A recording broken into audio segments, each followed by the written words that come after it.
દેવચંદભાઈ ખીમસરિયા 56 વર્ષની ઉંમર છે દાદાની, કચ્છથી આવેલા છે. દાદાને ડાયાબિટીસના લીધે પગમાં ઇન્ફેક્શન થઈ ગયેલું, ગેંગ્રીનના લીધે પગ કપાવવો પડેલો, એકલવાયુ જીવન જીવતા હતા, પરિવારમાં કોઈ છે નહીં, માટે દાદાને સારવાર પૂરી મળેલી નથી. પથારીવશ હાલતમાં સદભાવના વૃદ્ધાશ્રમમાં પ્રવેશ મેળવ્યો છે.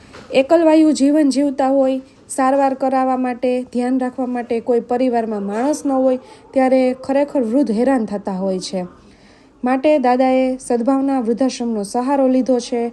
સારવાર બાદ દાદાને ફિઝિયોથેરાપિસ્ટ દ્વારા સારવાર કરાવવામાં આવે છે, કસરત કરાવવામાં આવે છે, જેથી કરીને દાદા હલનચલન જાતે કરી શકે અને પોતાનું કામ જાતે કરી શકે. અહીં પથારીવશ વડીલોનું ઝીણવટપૂર્વક ધ્યાન રાખવામાં આવે છે.